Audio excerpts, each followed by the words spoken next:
तो आपको ध्यान हो तो लास्ट क्लास में प्यारे बच्चों हमने आपको यह बताया था, ये न्यूमेरिकल करवाया था, और इस न्यूमेरिकल में हमने कहा था यह एक कॉम्पिटिटिव लेवल का न्यूमेरिकल है और बहुत बार आपके बोर्ड एग्जाम में भी आ जाता है, खासकर तब जब आप कहते हैं कि सर बोर्ड का पेपर बड़ा कठिन था। लास्ट ईयर हमने देखा था जो क्लास 12th में यूपी बोर्ड का जो पेपर आया था फिजिक्स का, वो बहुत सारे हम कह सकते हैं उसके पेपर होते हैं, अलग अलग डिस्ट्रिक्ट में या अलग अलग मंडल में अलग अलग पेपर आते हैं, तो कुछ जगह पेपर थोड़ा सा टेढ़ा आ रखा था। वो टेढ़ा क्या था, उसमें इसी तरीके से आपको एनसीईआरटी के न्यूमेरिकल दिखाई देंगे, तो आप कहेंगे पेपर डिफिकल्ट है। और यदि बिल्कुल एक स्मूथ वे में, बिल्कुल आसान वे में आता है, बिल्कुल टू द पॉइंट आपसे डेफिनेशन पूछ ली जाती है, तो आप कहते हैं सर पेपर बड़ा आसान था। तो बस प्यारे बच्चों यही अंतर है, आपकी कोशिश होनी चाहिए कि जो भी पढ़े उसे पूरा पढ़े, चाहे वो फिर कहीं से भी आ जाए, चाहे वो बाहर की बुक से आए, चाहे वो एनसीईआरटी से आए, क्योंकि बाहर की जो रेफरेंस बुकें होती हैं चाहे किसी भी स्टेट में वो चलती रहे, तो वह सारी की सारी एनसीईआरटी को ही ज्यादा डिटेल में समझाने की कोशिश करते हैं और कुछ नहीं। तो काफी सारे बच्चे इस समय तक जुड़ चुके हैं, स्टार्ट करते हैं आज की क्लास को। आज की क्लास में सबसे पहले हम करेंगे शुरू अपना अगला न्यूमेरिकल, जो हमारा एग्जाम्पल है, एग्जाम्पल नंबर है 1.7। और प्यारे बच्चों इसके बाद, इस न्यूमेरिकल के बाद हम बहुत अधिक इंपॉर्टेंट एक टॉपिक आज करेंगे जो कि है वैद्युत क्षेत्र। और आप ध्यान रखिए ये वैद्युत क्षेत्र इतना इंपॉर्टेंट है कि न केवल ये, यहां जब आप 8वां चैप्टर भी पढ़ेंगे वैद्युत चुंबकीय तरंगे, तो वहां पर भी वैद्युत क्षेत्र को आपको यदि समझ में नहीं आया होगा यहां, तो वो 8वें चैप्टर पे जाकर भी आपको परेशान करेगा। तो यदि आपने वैद्युत क्षेत्र समझ लिया तो इलेक्ट्रोस्टैटिक्स के 2 चैप्टर और हम कह सकते हैं जो मैग्नेटिज्म है उसके भी 2-3 चैप्टर आपको आसानी से समझ में आएंगे, क्योंकि जो कॉन्सेप्ट वैद्युत क्षेत्र का है वही कॉन्सेप्ट मैग्नेटिक क्षेत्र का यानी कि चुंबकीय क्षेत्र का है। तो टाइम हो गया है एग्जैक्ट 7:30 और अब हम स्टार्ट करते हैं अपनी क्लास को। प्यारे बच्चों हमारा जो पहला प्रश्न है, एग्जाम्पल नंबर है 1.7। इसके अनुसार चित्र 1.10 में दर्शाए किसी समबाहु त्रिभुज के शीर्षों पर स्थित आवेशों। अब समबाहु के शीर्षों पर जो आवेश स्थित है वो क्या है, पहला है Q, दूसरा भी Q और तीसरा है -Q, यानी कि पहले 2 धनात्मक और लास्ट वाला ऋणात्मक। पर विचार कीजिए प्रत्येक आवेश पर कितना बल लग रहा है। तो हमें क्या करना है, प्रत्येक आवेश पर लगने वाले बल को कैलकुलेट करना है। तो किस प्रकार से करेंगे, सबसे पहले हम एक चित्र बना लेते हैं। चलिए चित्र के लिए हम यहीं पर शेप यूज कर लेते हैं। ये हम शेप ले लेते हैं और हम यहां पर शेप बना दें इस तरीके से, इसको थोड़ा और अच्छे से बनाएं।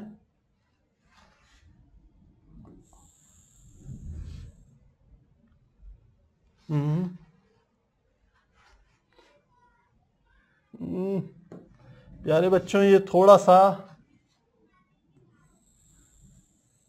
हाँ अब ठीक है, यह बन गया है हमारा एक त्रिभुज। अब हमने इस त्रिभुज को पर 3 आवेश स्थित करने हैं, तो उससे पहले थोड़ा सा एक काम करते हैं, इसको पूरा का पूरा मूव करवा लेते हैं इस डायरेक्शन में। अब ठीक है, तो अब ये हमारे पास एक त्रिभुज हो गया। सबसे पहले इसका कर रहा हूं मैं नामकरण। इसका इस वाले पॉइंट को, ये जो हमारा पॉइंट है, इस पॉइंट पर जो पहला आवेश रखा है इसको मैं नाम दे देता हूं A, और इस पर पहला आवेश जो रखा वो है Q1, और Q1 का मान आप देख रहे हैं क्या है, Q के बराबर है, तो पहला आ गया Q। इस दूसरे बिंदु को मैं नाम दे रहा हूं B पॉइंट, और इस पर जो आवेश रखा हुआ है वह आवेश है Q2, और Q2 का मान भी Q के बराबर है, यानी कि वह भी धनात्मक है। तीसरा बिंदु मैंने ले लिया ये ऊपर वाला, यहां पर भी आवेश रखा हुआ था, और तीसरा बिंदु हमने ले लिया यहां पर, तीसरा आवेश यहां पर रखा हुआ है, और यह आवेश कैसा है, इस बिंदु को मैंने नाम दे दिया ये C है, और इस पर जो आवेश रखा हुआ है वो है Q3, और Q3 को हम किससे रिप्रेजेंट कर रहे हैं, -Q से। अब आपको बताना है कि प्रत्येक आवेश पर कितना बल लगेगा, बहुत अधिक इंपॉर्टेंट है। यदि आपको मेरी कल की बात अच्छे से समझ में आ गई होगी, जो लास्ट का एग्जांपल था, तो आपको ये चीजें भी अच्छे से समझ में आएंगी। और कल का एग्जांपल करने के बाद यदि आप आज का एग्जांपल कर लेते हैं, तो आपके अंदर जो मैंने कल कॉन्सेप्ट सिखाया था वो आपको अच्छे से रिवाइज भी हो जाएगा और आपके हमेशा के लिए तैयार भी हो जाएगा। तो प्यारे बच्चों क्लास को स्टार्टिंग से एंड तक जरूर देखिएगा, फिर देखिए इसमें आपको कितनी कमाल की चीजें मिलेंगी। सबसे पहले समझिए हमको क्या करना है, इनमें से प्रत्येक आवेश पर लगने वाले बल को समझना है। अब सबसे पहले आ जाइए आप सबसे पहले ए पर।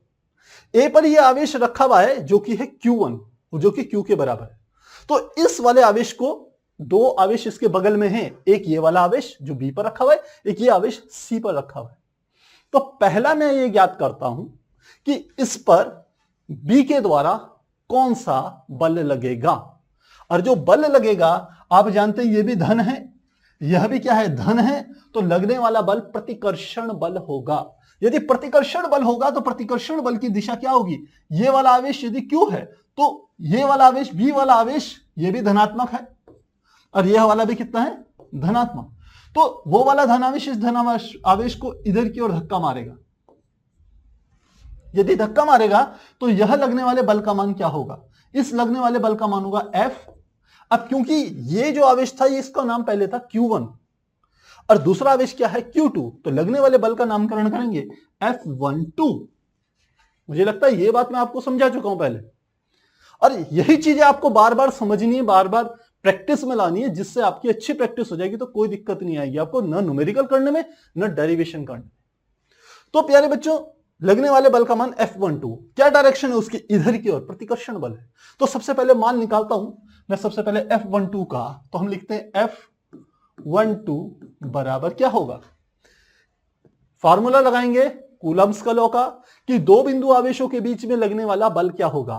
तो F12 बराबर होगा K, साथ में आ जाएगा पहला आ गया Q, यह आवेश भी Q है और वो वाला आवेश भी क्या है Q, Q इंटू Q और बटे नीचे क्या आ गई, इन दोनों के बीच की दूरी।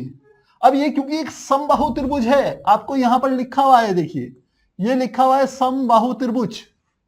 यदि ये समबाहु त्रिभुज है तो यदि इस भुजा को मैं मान लूं, मान लेते हैं ये L है, इसकी ये भुजा भी L होगी, इस भुजा की लंबाई भी L होगी। तो दोनों के बीच की दूरी, AB के बीच की दूरी किसके बराबर होगी, L के बराबर होगी, और यहां आ जाएगा L²। तो पहला बल हमने ज्ञात कर लिया। दिशा आप समझ सकते हो B से A की तरफ है इसकी दिशा, तो पहला बल तो हमने निकाल लिया। अब दूसरा बल समझिए, ये C पर रखा हुआ -Q आवेश भी इस वाले A पर रखे हुए Q आवेश पर बल लगाएगा, लेकिन ये वाला आवेश क्या है, ऋण आवेश, ये वाला आवेश क्या है, धन आवेश। तो लगने वाला बल क्या होगा, आकर्षण बल। आकर्षण बल का अर्थ है कि ये वाला +Q आवेश इस वाले आवेश -Q आवेश की ओर गति करने की कोशिश करेगा। तो लगने वाले बल की दिशा क्या होगी, इसी दिशा में होगा। तो लगने वाला बल हम ऐसे बनाते हैं,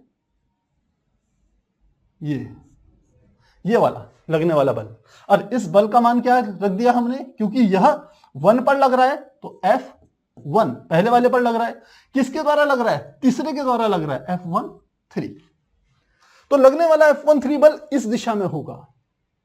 इसका अर्थ है कि ये वाला, अब यदि कोणों की बात करें, क्योंकि ये समबाहु त्रिभुज है, तो यह वाला कोण भी कितना होगा, 60, यह वाला कोण भी कितना होगा, 60, और यह वाला कोण भी कितना होगा, 60 होगा। ये आपको पता होना चाहिए क्योंकि उसने कहा है समबाहु त्रिभुज।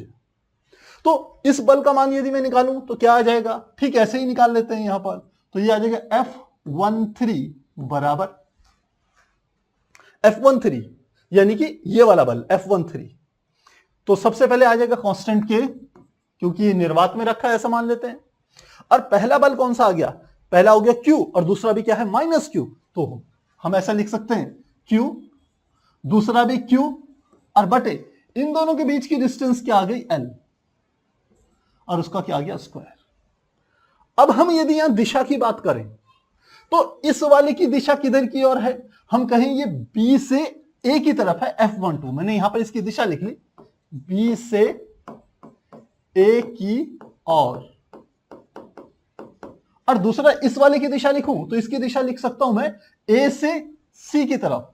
ये वाला बल F13 इस दिशा में लग रहा है ऊपर की ओर, तो इसलिए दिशा क्या होगी, A से C की ओर। तो यहां पर मैंने लिख लिया इसकी दिशा क्या होगी, A से C की ओर। तो इस पर लगने वाले दोनों बलों को मैंने कैलकुलेट कर लिया। अब इसका परिणामी निकालना है, क्योंकि उसने कहा है कि प्रत्येक आवेश पर कितना बल लगेगा। तो पहले आवेश पर परिणामी बल निकालते हैं। अब देखिए दो बल है, एक बल इस दिशा में, एक बल इस दिशा में, इसका परिणामी निकालना है। तो सबसे पहले आप ये देखिए कि इनके बीच का कोण कितना है दोनों बलों का, क्योंकि ये दो सदिश हैं, ये भी एक सदिश है। और ये भी एक सदिश है, तो सीधे तो जोड़ नहीं सकते इसको। तो इस ए बिंदु पर रखे हुए क्यू आवेश पर जो दो बल लग रहे हैं, इनका परिणामी इन दोनों के सदिश योग के बराबर होगा। अब पहली बात, सदिश योग कैसे निकालेंगे? क्लास 11th में आपने पढ़ा होगा, यदि कोई दो सदिश समांतर चतुर्भुज की दो संलग्न भुजाओं को प्रदर्शित करते हैं या दो संलग्न भुजाओं से प्रदर्शित होते हैं, तो उनका जो परिणामी होगा, उनका जो रिजल्टेंट होगा, वो उस चतुर्भुज की उन दोनों भुजाओं के बीच से निकलने वाले विकर्ण से प्रदर्शित किया जाएगा। डायग्राम के साथ आपको बता रहा हूं पीछे की बात। क्या है पीछे की बात, यह समझिए। हमने कहा ये एक समांतर चतुर्भुज है, या इस तरीके से मैंने एक ये सदिश है और एक ये सदिश है। इस सदिश को मैंने नाम मान लिया, ये सदिश है ए, और ये वाला सदिश क्या है, बी। ये किसी समांतर चतुर्भुज की दो भुजाओं को प्रदर्शित करते हैं। तो इनका परिणामी क्या कहा मैंने कहा यदि समांतर चतुर्भुज को मैं पूर्ण कर लूं, ये इस तरीके से पूर्ण होगा, तो ये जो इनका परिणामी होगा ए तथा बी का, जो रिजल्टेंट होगा, परिणामी होगा, वो इन दोनों के बीच से निकलने वाली ये वाली जो भुजा हो, जो विकर्ण है, इसके बराबर होगा। तो यानी कि R बराबर होगा सदिश A प्लस सदिश B के। ये मेरे कहने का अर्थ है। तो अब R का मान क्या होता था? R का फॉर्मूला होता था R equal to under root A का स्क्वायर प्लस B का स्क्वायर प्लस 2AB और साथ में होता था cos थीटा। अब थीटा क्या चीज होती थी? थीटा होता था ये ए और बी के बीच का जो ये वाला टोटल कोण था, इस टोटल कोण को हम क्या कहते थे? थीटा कहते थे। ये बात आपको पता होनी चाहिए। तो परिणामी तो ये हो गया रिजल्टेंट। दूसरा हम कहें कि ये जो रिजल्टेंट होता था आर, इसकी दिशा कितनी होती थी? तो यहां पहले सदिश से इसकी दिशा मान लेते, ये वाला कोण क्या है? अल्फा। तो इस अल्फा का मान वहां पर फॉर्मूला होता था जिसको हम कहते थे tan अल्फा बराबर b sin थीटा बटे a plus b cos theta. और यह क्या था? सदिशों को जोड़ने की चतुर्भुज विधि। सदिशों को क्या था? ये सदिशों को जोड़ने की समांतर चतुर्भुज विधि। समांतर चतुर्भुज विधि।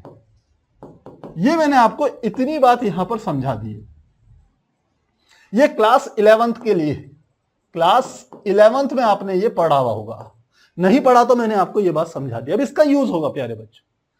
मैं किसी भी चीज को डायरेक्ट फार्मूला लगा करके उसके आंसर नहीं निकालने वाला।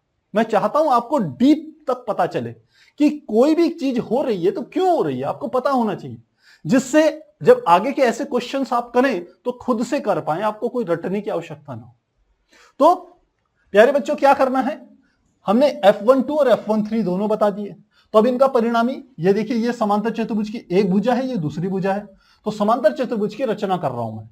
तो सबसे पहले इस भुजा के समांतर मैंने यहां से एक भुजा खींच ली, यहां से खींच लेते हैं, चलिए ये एक भुजा ये खींच ली, और इस भुजा के समांतर मैंने ये वाली एक भुजा खींच ली।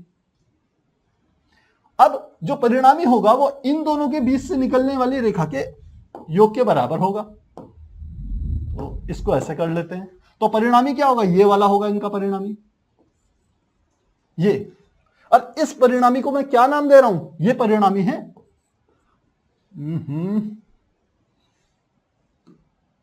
ये जो हमारा परिणामी है, इस परिणामी को मैं, क्योंकि पहले आवेश पर बल लग रहा है, ये F1 के बराबर होगा।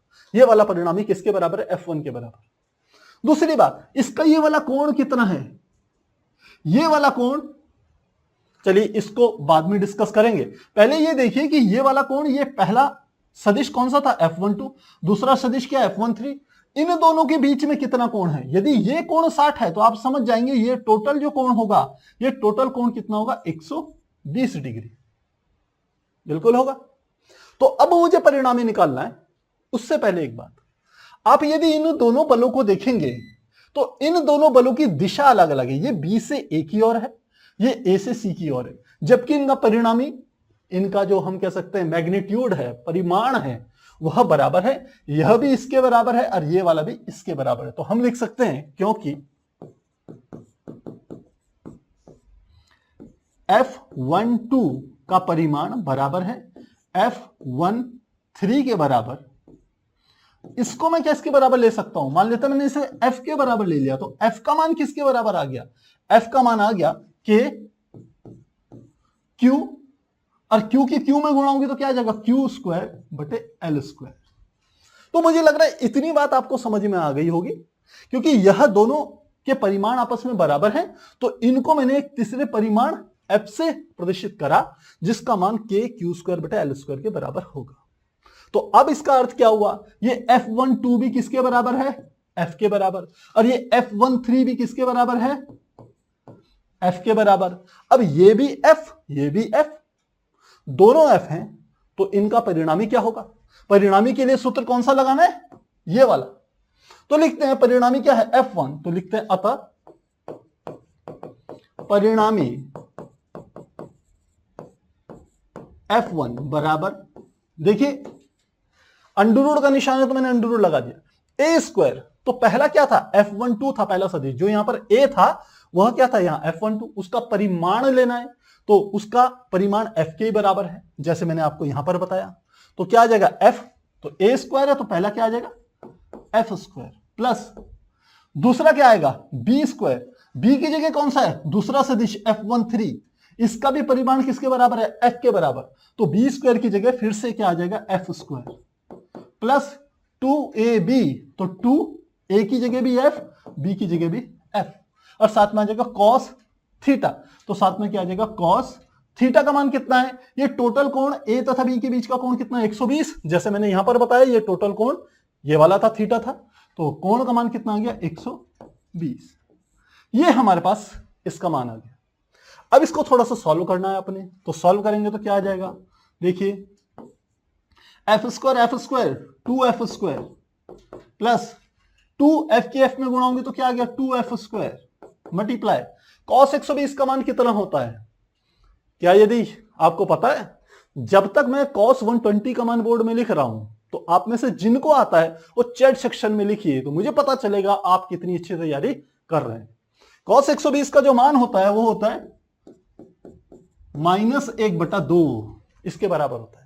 तो देखिए इस वाले 2 से ये वाला 2 कट जाएगा, तो क्या आ जाएगा? यह बराबर हमारा किसके आ जाएगा? माइनस की यहां पर गुणा होगी तो क्या आ जाएगा? अंडर रूट, यह आ गया 2f स्क्वायर, और माइनस की प्लस में गुणा होगी तो माइनस, और साथ में क्या आ जाएगा? f square. फिर इसको सॉल्व करेंगे तो क्या आ जाएगा? 2f स्क्वायर में से f स्क्वायर कटेगा तो केवल क्या बच जाएगा? f स्क्वायर, और अंडर रूट के अंदर f स्क्वायर है, इसलिए क्या आ गया? f।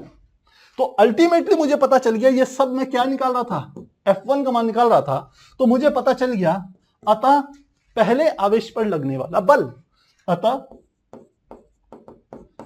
पहले आवेश पर लगने वाला परिणामी बल लिख लेते हैं।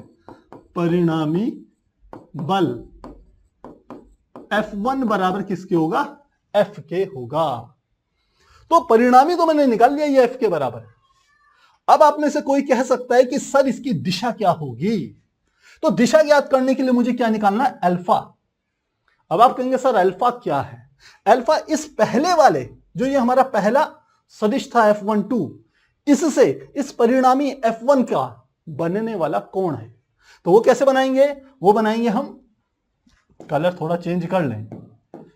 हमने कहा ये ले लेते हैं, तो हमने कहा ये वाला जो कोण होगा, ये कोण, क्योंकि परिणामी क्या है? F1, और पहला सदिश क्या था? ये वाला कोण क्या होगा? अल्फा होगा। इस अल्फा को भी हम ज्ञात करेंगे, तब आपको पता चलेगा इसकी दिशा क्या है। तो ज्ञात करते हैं। अब इसके लिए हम ले रहे हैं अगला पेज। ध्यान रखिएगा यहां मेरी बात का, इसके साथ यदि इस फॉर्मूले से तुलना करें तो a बराबर किसके है? सदिश a।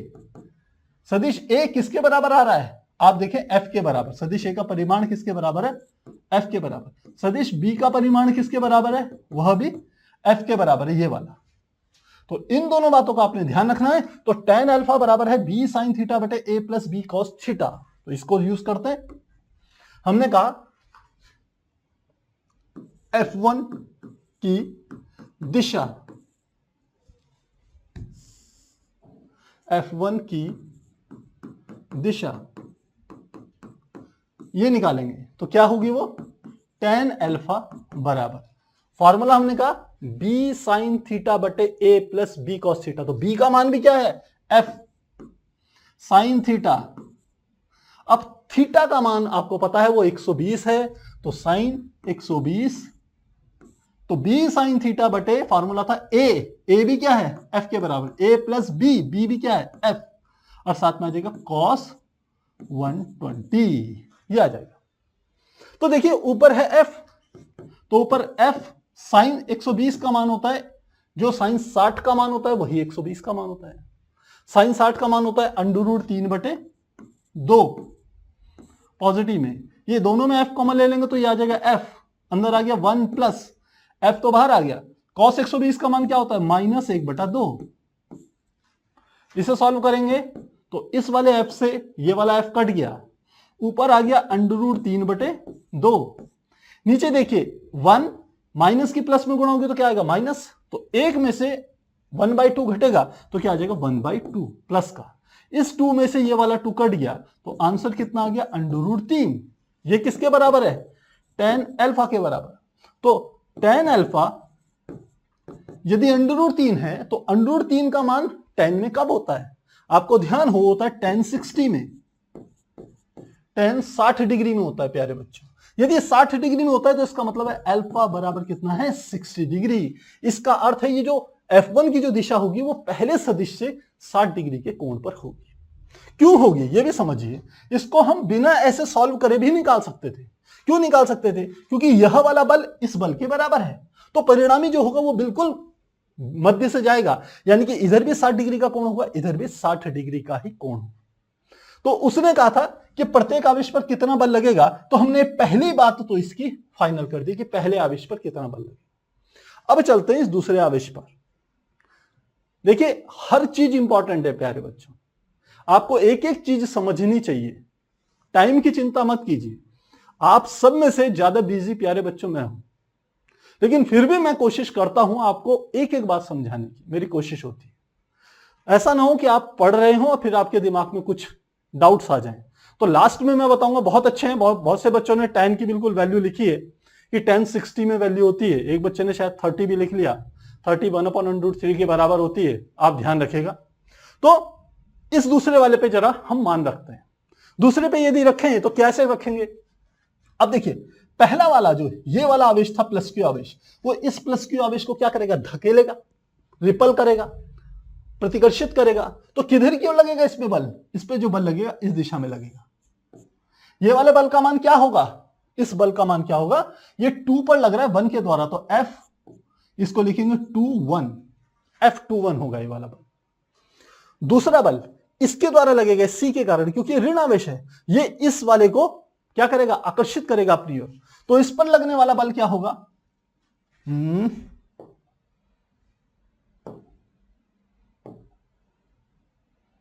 और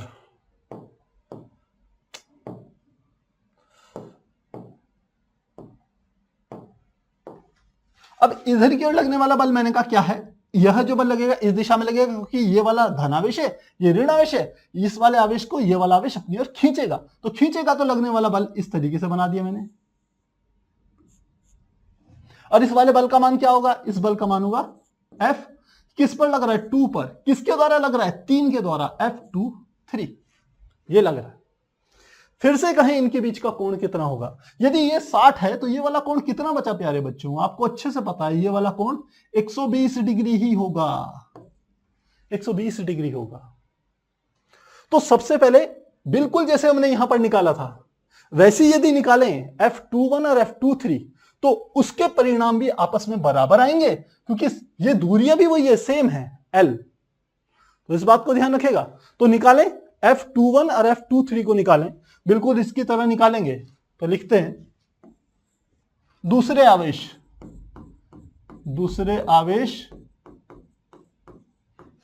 Q2 के लिए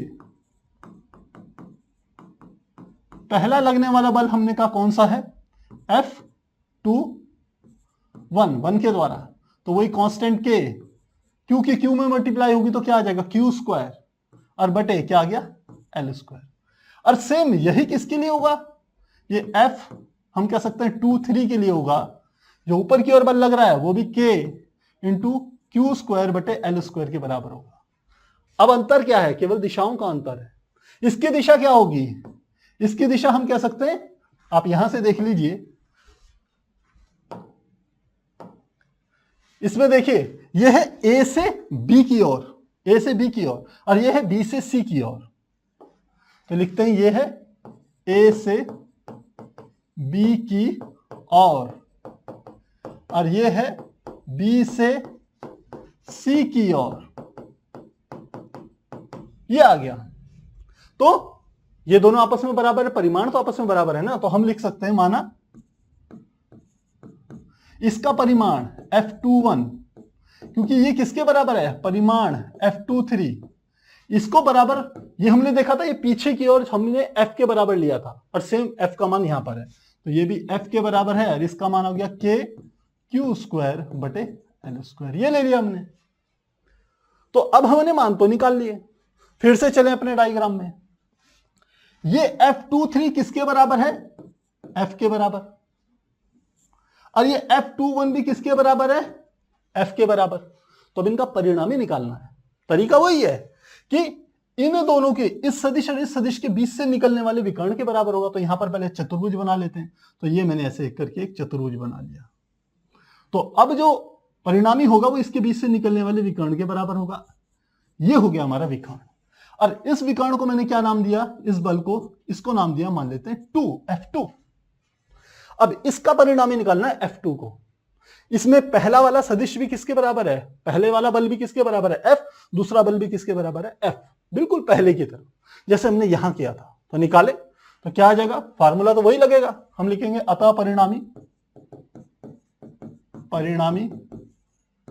बल, तो क्या लिख लेंगे, F2 बराबर अंडररूट, पहला क्या था F उसका स्क्वायर, दूसरा बल भी क्या था F उसका स्क्वायर, फिर 2 पहला सदिश F, दूसरा सदिश F, और दोनों के बीच का कोण 120 डिग्री कॉस के साथ, जैसा हमने सूत्र लगाया।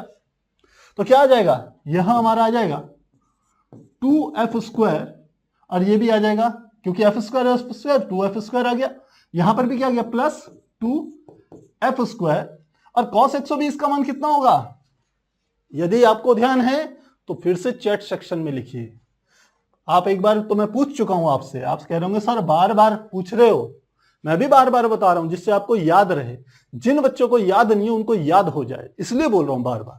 ये किसके बराबर होगा, -1/2 के बराबर। तो जब इसे सॉल्व करेंगे तो आप जानते हैं ये हो जाएगा 2F², माइनस की प्लस में गुणा होंगे तो क्या आ जाएगा माइनस, साथ में आ गया 2F² गुणा 1/2, इस वाले 2 से ये वाला 2 कट गया, 2F² में से F² घटेगा तो क्या आ जाएगा √F²। तो ये F2 बराबर F² के बराबर, तो F बराबर किसके होगा, ये F2 बराबर किसके होगा, F के बराबर होगा। तो परिणामी बल का मान क्या होगा, F के बराबर ही होगा। तो ये दूसरी बात हमने यहां पर निकाल ली। और यहां पर आपको बात बता दूं कि जैसे ये बिल्कुल 20 से गया था, क्योंकि ये दोनों बल आपस में बराबर थे, तो ये ठीक 20 से गया था, अल्फा का मान 60 था। तो ठीक यहां पर भी हम ये देखेंगे कि ये वाला जो होगा, ये वाला, इसको हम अल्फा कह रहे हैं, इस अल्फा का मान भी क्या होगा 60 डिग्री ही होगा। ये ध्यान रखना, यहां पर भी हमने कहा अल्फा का मान कितना था 60 डिग्री। तो इस बात को ध्यान रखना, ये हम लिख लेते हैं इधर की ओर, तथा अल्फा बराबर क्या होगा 60 डिग्री होगा, जैसे हमने पहले कैलकुलेट किया। तो 2 पर तो हमने बल निकाल लिया, दूसरे पर परिणामी बल किसके बराबर है, F के बराबर। यहां पर भी हमने देखा था परिणामी बल किसके बराबर था, F के बराबर। तो अब तीसरे पे चर्चा करते हैं, तीसरे वाला जो हमारे पास आवेश है। तो लिखते हैं तीसरे आवेश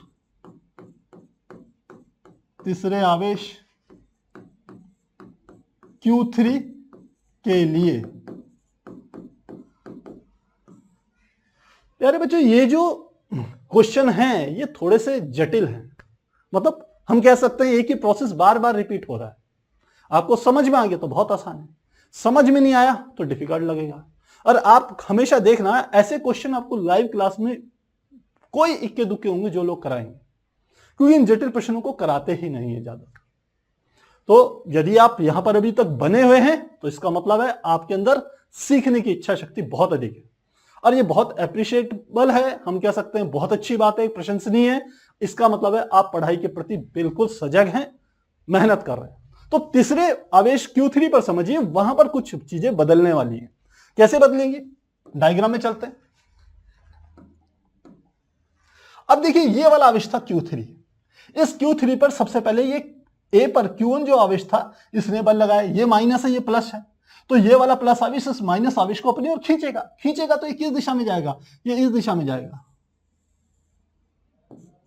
और बल का मान क्या होगा F, किस पर लग रहा है, तीसरे पर, किसके द्वारा लग रहा है, पहले के द्वारा, तो F31 आ गया।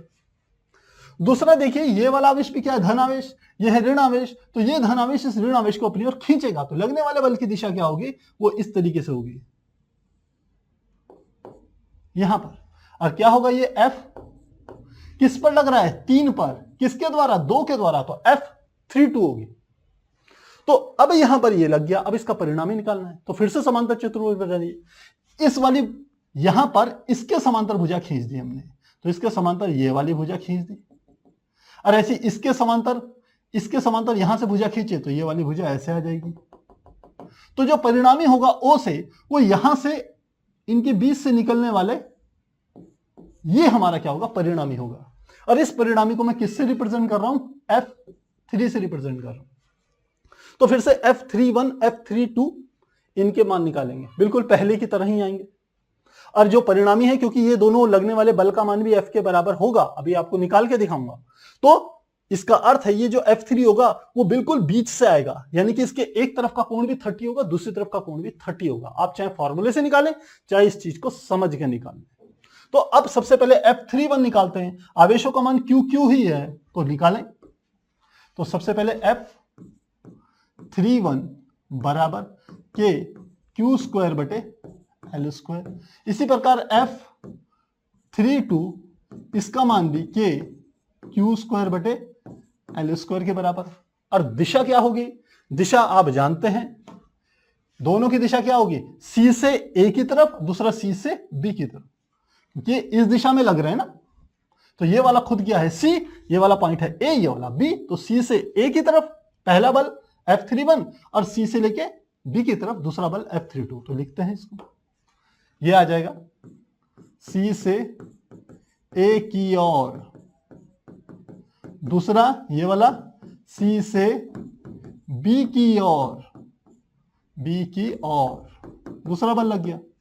अब हम फिर से देखें, माना पहले की तरह, इसका जो परिणामी है F31, इसका जो परिणामी लें वह बराबर किसके होगा, F32, चाहे इसको इस तरीके से लिख लीजिए। और ये मैंने किसके बराबर माना है, माना F के बराबर है। F का मान आपको पता है K Q² अपॉन L² के बराबर। फिर से वही वाली कंडीशन आ गई पहले वाली। इसका अर्थ फिर से क्या हुआ, इसका अर्थ ये हुआ कि ये F31 भी किसके बराबर है, F के बराबर, और ये F32 भी किसके बराबर है, F के बराबर। तो इस बिंदु पर दो बल लग रहे हैं, एक इधर और एक इधर, दोनों का परिमाण क्या है, समान है। तो जो परिणामी होगा ठीक बीच से जाएगा। इसका अर्थ है ये वाला कोण भी कितना होगा, 30 डिग्री, और यह वाला कोण भी कितना होगा, 30 डिग्री। तो ये परिणामी दोनों के साथ 30-30 डिग्री का कोण बनाते हुए बीच से निकलेगा। नियम वही वाला जो मैंने आपको बताया, ये मूल नियम है समांतर चतुर्भुज की विधि। तो ये इतनी बात आपको समझ में आ गई होगी। तो अब हम परिणामी निकालें, तो परिणामी निकालें तो क्या आ जाएगा, हम लिखें परिणामी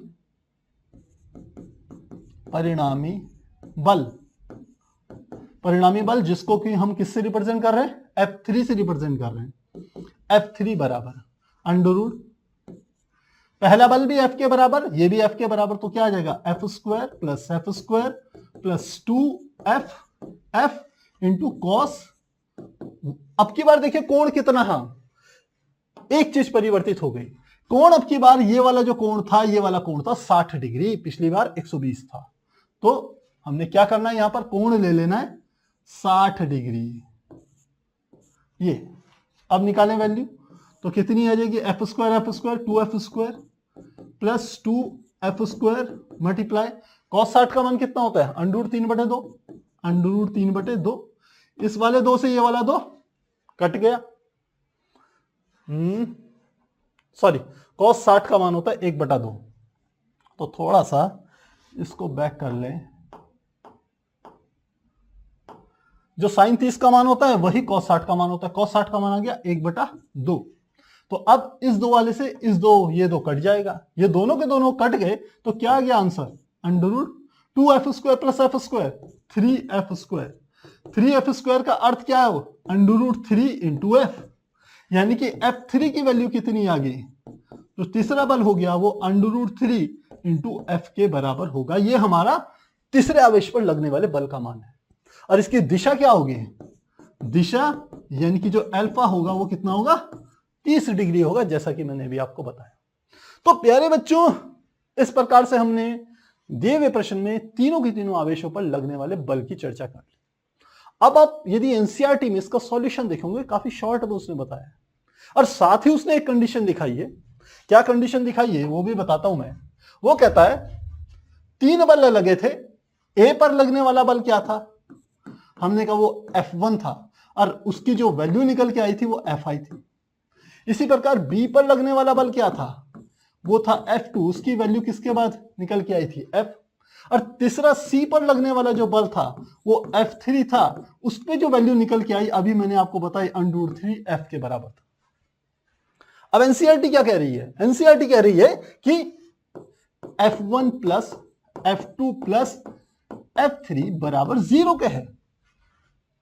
अब ये तीनों का योग कैसे 0 आएगा ये समझना है।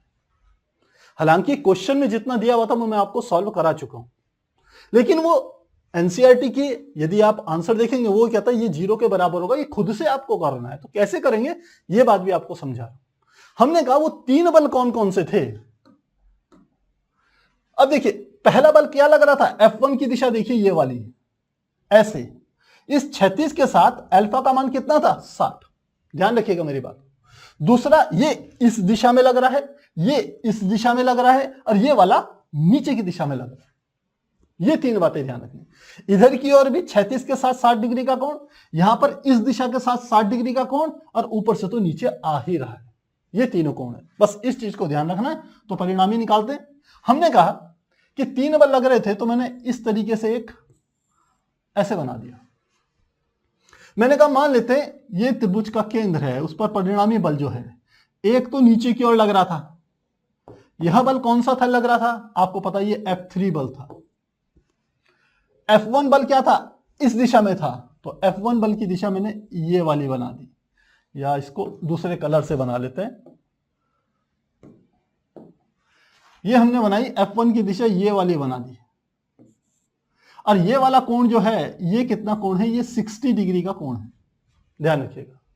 दूसरा ये वाला हमारा कौन सा था, F1। इसी प्रकार इसी दिशा में 60 डिग्री का कोण बनाते हुए दूसरा था, इसका कोण भी कितना था, 60 डिग्री, और ये बल कौन सा था, F2। अब वो कहता है F1 plus F2 plus F3 का परिणामी 0 है। कैसे है यही आपको बता रहा हूं। तो इसके लिए फिर से कल हमने एक विधि इस्तेमाल करी थी जिसे हम कहते हैं वेक्टरों के वियोजन की विधि, सदिशों को वियोजित करना, वही काम करना है। अब हम इस F1 के घटक करते हैं। तो F1 का घटक करा मैंने, यहां पर नीचे एक लंब डाल दिया यहां पर, और यहां पर भी एक लंब डाला। अब ये वाला जो घटक होता है ये कहलाता है हमारा क्षैतिज घटक, कल मैंने समझाया था, और इसका मान होता है F1 cos, और ये 60 है तो यहां पर आ जाएगा 60 डिग्री। और ठीक इस दिशा में दूसरा घटक होगा इसी F1 का, जो कि हम कहते हैं ऊर्ध्वाधर घटक होता है, और उसका मान क्या होगा, F1 sin 60 डिग्री। ये कल बताए थे मैंने आपको कि किस प्रकार किसी वेक्टर को वियोजित किया जाता है उसके घटकों में।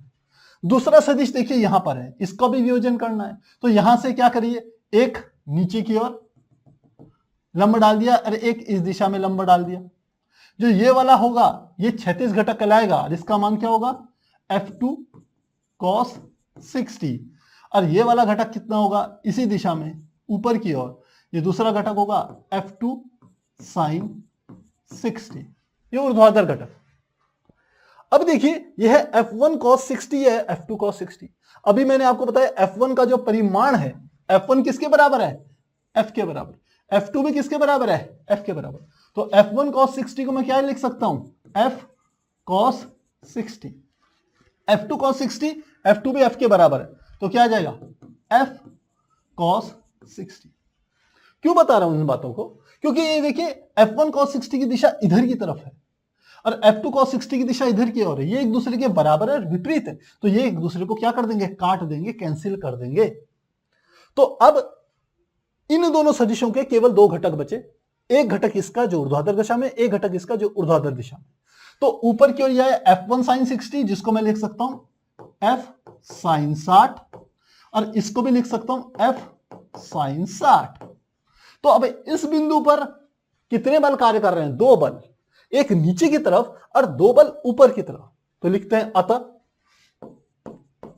परिणामी बल, परिणामी बल। तो उनका सदिश योग करेंगे। आप जानते हैं ये F3 नीचे है, तो मैंने पहले F3 लिख लिया। ऊपर की ओर ये विपरीत दिशा में, तो माइनस के साथ इन दोनों का योग कर देते हैं। ये आ गया F sin 60 plus F sin 60। तो इसको यदि सॉल्व करें तो क्या आ जाएगा? F3 का मान किसके बराबर है? √ 3F माइनस F sin 60 यानी कि 2F sin 60, और इसको लिख सकते हैं √ 3F माइनस 2F sin 60 का मान आप जानते हैं, वो होता है √3/2। तो इस वाले 2 से ये वाला 2 कट गया, तो क्या आ जाएगा? यहां पर देखिए ये परिणामी बल है, जिसको मैं FR से रिप्रेजेंट कर रहा हूं। F यानी कि बल, R यानी कि रिजल्टेंट, तो FR बराबर क्या आ जाएगा? यह है √ 3F माइनस ये वाला भी है √ 3F। इसमें से ये कट गया, तो परिणामी क्या आ गया? 0। तो परिणामी बल किसके बराबर है? 0 के बराबर। जो आपको एनसीईआरटी कहती है ये तीनों 0 के बराबर है, ये हमने यहां क्या कर दिया? प्रूफ कर दिया। तो प्यारे बच्चों, क्वेश्चन लंबा था, मेरे को लगता है लगभग इसमें 40 मिनट लग गए। इतने टाइम लगता नहीं इसमें, यदि आपको समझाने की हम कहें ये प्रोसेस ना होता। अगर अपने आप से आप करोगे इसको, ये 10 या 12 मिनट पे आप क्वेश्चन सॉल्व करके छोड़ दोगे, उससे पहले ही कर लो। अगर आपका अभ्यास हो जाएगा तो मुश्किल से 3 या 4 मिनट पे क्वेश्चन सॉल्व होगा। तो फिलहाल आपको समझ में आ गया होगा, मुझे पूरी उम्मीद है। आप चाहें तो इसका स्क्रीनशॉट ले सकते हैं, ये पहला पेज है, इसका स्क्रीनशॉट लेना चाहें। और यदि आपके कोई डाउट है तो चैट सेक्शन में लिखिए, जिसको कि मैं क्लियर कर पाऊं। और इसके बाद शुरू करेंगे वैद्युत क्षेत्र, जो कि एक इंपॉर्टेंट टॉपिक है। तो प्यारे बच्चे स्क्रीनशॉट लेना चाहेंगे? 1 2 3 4। आशीष सिंह कह रहे हैं अच्छे से समझ में आ गया, बहुत बढ़िया बात है। और प्रिंस राज शर्मा कह रहे हैं ओके सर, तो मुझे लग रहा है समझ में आ गया है।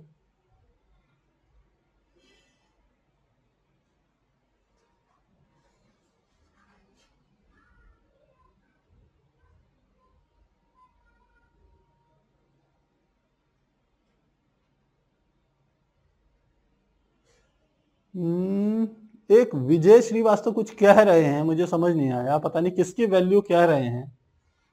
हाँ, अशोक जाकर तो बिल्कुल सही लिख रहे हैं, F1 F2 F3 0 के बराबर होगा।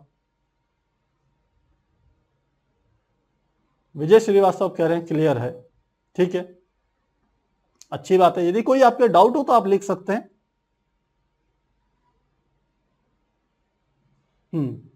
तो अब नेक्स्ट का आप स्क्रीनशॉट लेना चाहें तो दूसरे का भी स्क्रीनशॉट ले सकते हैं। 1 2 3 4, कोई डाउट नहीं है। नेक्स्ट तीसरे का स्क्रीनशॉट लेना चाहेंगे तो इसका भी स्क्रीनशॉट ले सकते हैं। 1 2 3 4। अब चलते हैं प्यारे बच्चों, और अब हम समझते हैं विद्युत क्षेत्र को। विद्युत क्षेत्र क्या चीज है? काफी आसान है। विद्युत क्षेत्र, जिसे इंग्लिश में इलेक्ट्रिक फील्ड कहते हैं, किसी आवेश के चारों तरफ का वह क्षेत्र जिसमें कोई दूसरा आवेश इस आवेश के प्रभाव को अनुभव कर पाए, उसी को हम क्या कहते हैं, पहले आवेश का वैद्युत क्षेत्र। परिभाषा लिखते हैं, फिर इसे डिटेल में समझाते हैं। हमने कहा कि किसी आवेश के चारों तरफ का वह क्षेत्र जिसमें कोई दूसरा आवेश वैद्युत बल का अनुभव करता है,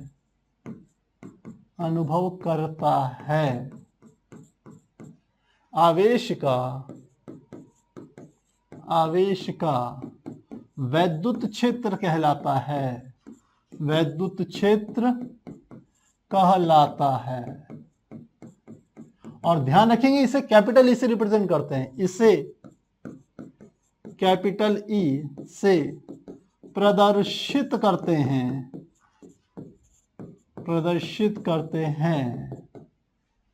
जो कि एक सदिश राशि है। तो परिभाषा मेरे को लगता है आपको आगे होगी समझ में। अब इसको ये बात समझें कि आखिर कहना क्या चाह रहा है, हम क्या कहना चाह रहे हैं परिभाषा में। हमने कहा ये कोई एक मैंने आवेश रख लिया, मान लेते हैं मेरे पास ये प्लस क्यू आवेश है, और इसको मैंने मान लेते हैं, या आप कैपिटल से रिप्रेजेंट करना चाहो तो कैपिटल से रिप्रेजेंट कर लीजिए, प्लस कैपिटल क्यू आवेश है। तो हम कहते हैं इसके चारों तरफ का वह क्षेत्र जहां पर यदि मैं कोई दूसरा आवेश लेकर के आऊं, यदि मैं कहीं पर कोई दूसरा आवेश लेकर के आऊं, तो मैंने कोई यहां पर आवेश रख लिया, मान लेते हैं ये आवेश है Q, ये भी मैंने प्लस ले लिया, या दूसरा आवेश मैंने एक यहां पर ले लिया बिल्कुल कॉर्नर में प्लस Q, इसी आवेश को यहां पर रखा, इसी आवेश को यहां पर रखा, तो इस बिंदु पर वैद्युत क्षेत्र कितना होगा और इस बिंदु पर वैद्युत क्षेत्र कितना होगा। ये तो बात सही है कि इस वाले आवेश, ये बीच वाले आवेश के कारण चारों तरफ इतना वैद्युत क्षेत्र है जहां पर कोई दूसरा आवेश वैद्युत बल का अनुभव करेगा। अब वैद्युत बल शब्द क्यों इस्तेमाल करा इस बात को भी समझिए, क्योंकि यदि ये वाला आवेश धनात्मक है और ये भी धनात्मक है तो लगने वाला बल क्या होगा, प्रतिकर्षण बल होगा। और यदि ये वाला बल धनात्मक है और ये वाला ऋणात्मक हो जाता तो लगने वाला बल क्या होता, आकर्षण बल। तो वैद्युत बल के अंदर आकर्षण बल भी आ गया और प्यारे बच्चों प्रतिकर्षण बल भी। तो वैद्युत क्षेत्र की सामान्य परिभाषा तो हमने समझ ली कि किसी भी आवेश के चारों तरफ का वह क्षेत्र जहां पर कोई दूसरा आवेश वैद्युत बल का अनुभव करता है उसे हम क्या कहते हैं, उसका वैद्युत क्षेत्र कहते हैं। अब एनसीईआरटी इसको थोड़ा सा अलग तरीके से बताती है। अलग तरीके से क्या, वो मैथमेटिकल डेफिनेशन देती है कि ठीक है विद्युत क्षेत्र तो है, लेकिन कितना है, किस बिंदु पर कितना विद्युत क्षेत्र है, आप कैसे कैलकुलेट करें। तो इसके लिए परिभाषा दी गई एनसीईआरटी में। जो परिभाषा है वो कहती है कि किसी आवेश से कुछ दूरी पर स्थित किसी बिंदु पर यदि एकांक आवेश रखा जाए तो उस आवेश के द्वारा जो बल अनुभव किया जाएगा वही क्या होगा, वैद्युत क्षेत्र के बराबर होगा। तो परिभाषा लिखते हैं कि हमने क्या कहा कि एकांक आवेश पर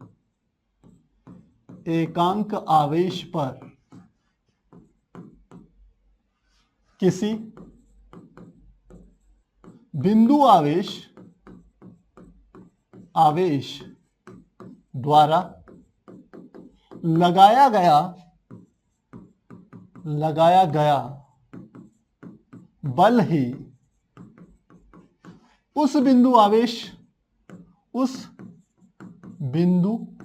का उस बिंदु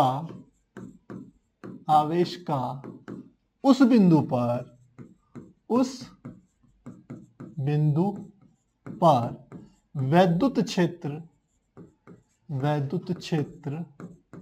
अब इसे मिला लें, एकांक आवेश पर किसी बिंदु आवेश द्वारा लगाया गया बल ही उस बिंदु आवेश का उस बिंदु पर वैद्युत क्षेत्र होता है, जो कि उस पर एकांक आवेश पर किसी बिंदु आवेश द्वारा लगाया गया बल ही उस बिंदु आवेश का उस बिंदु पर वैद्युत क्षेत्र होता है। बस इतनी डेफिनेशन बहुत है, परिभाषा और कुछ नहीं लिखना है। होता है। अब इस बात को समझिए क्या कहना चाह रहे हैं। हमने कहा यह हमने एक आवेश ले लिया, मान लेते हैं ये प्लस क्यू आवेश है या कैपिटल बना लेते हैं इसको। यहां पर हमने क्या ले लिया, प्लस कैपिटल क्यू आवेश है। इससे कुछ दूरी पर यह आवेश था, इससे कुछ दूरी पर यहां पर एक दूसरा आवेश मैंने ले लिया और इस आवेश को मैं क्यू नॉट से रिप्रेजेंट कर रहा हूं। क्यू नॉट को जो प्राइवेट बुक्स हैं वह प्रदर्शित करती है, ये क्यू नॉट है परीक्षण आवेश, जिसे इंग्लिश में टेस्ट चार्ज कहा जाता है। और परीक्षण आवेश कैसा है वो यहीं पर आपको समझ में आ जाएगा, क्योंकि हम और बुक्स को और एनसीईआरटी को मिलाकर के आपको समझाने की कोशिश करेंगे, क्योंकि आपकी यदि आप कोई प्राइवेट बुक्स भी पढ़ रहे हैं तो आपको कहीं पर कोई दिक्कत न हो। तो हमने कहा इस आवेश के द्वारा इस आवेश पर लगने वाला बल कितना होगा, तो लगने वाला बल हम जानते हैं F के बराबर होगा और उसको हम कूलाम के नियम से ज्ञात कर सकते हैं।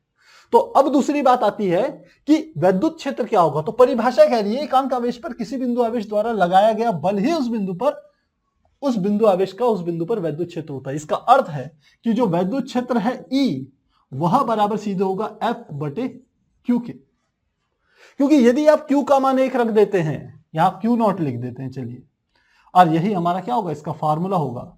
ध्यान रखिएगा ये भी एक सदिश राशि है, ये भी एक सदिश राशि है, और E की दिशा F की दिशा में ही है, दिशा में ही होती है। E की कोई अलग से दिशा नहीं होगी वैद्युत क्षेत्र की, जिस दिशा में बल लगेगा उसी दिशा में वैद्युत क्षेत्र होगा। तो यदि ये प्लस क्यू आवेश है, इस पर भी परीक्षण आवेश प्लस क्यू है, तो लगने वाले बल की वैल्यू क्या होगी, बल इस दिशा में लगेगा F, तो यहीं पर क्या होगी, वैद्युत क्षेत्र की दिशा E भी क्या होगी, यही होगी। इस बात को आपने समझना है।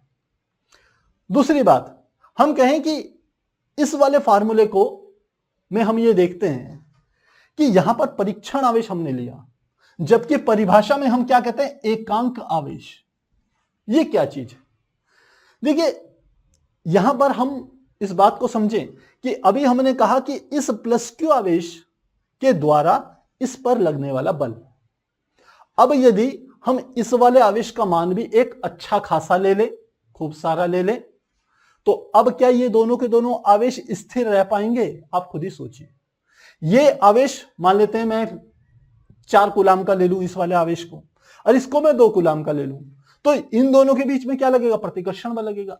ये वाला तो इसको धक्का मार के दूर हटाएगा ही हटाएगा, लेकिन ये वाला भी इस पे धक्का मार के इसको दूर हटाएगा, तो ये तो फिर गति अवस्था में आ जाएगा।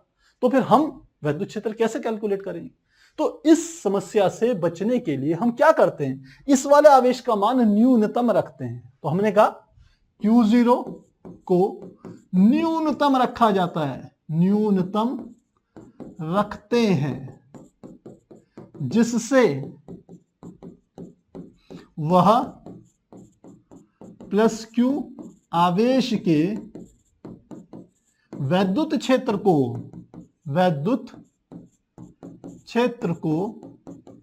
प्रभावित न कर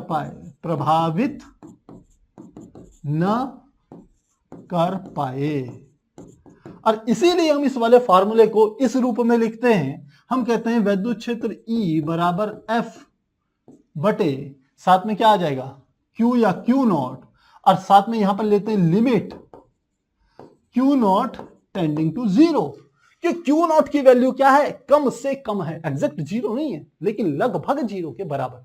वो इसलिए है जिससे ये Q नॉट या Q0 टेस्ट परीक्षण आवेश इसके वैद्युत क्षेत्र को प्रभावित ना कर पाए। तो यह अभी हमने प्यारे बच्चों केवल एक वैद्युत क्षेत्र और जो वैद्युत बल है कूलाम का बल, इन दोनों के बीच में एक इंपॉर्टेंट रिलेशन आपको बताया है, और हम कह सकते हैं ये बहुत अधिक इंपॉर्टेंट है। आगे के बहुत सारे न्यूमेरिकल में आपको इसकी आवश्यकता पड़ेगी, और कल की क्लास में हम यह बताएंगे कि किसी आवेश से r दूरी पर स्थित यदि कोई हमारे पास दूसरा आवेश रखा है तो उस पर वैद्युत क्षेत्र की तीव्रता के मान को कैसे ज्ञात किया जाता है, यह हम कल की क्लास में अपना बताएंगे।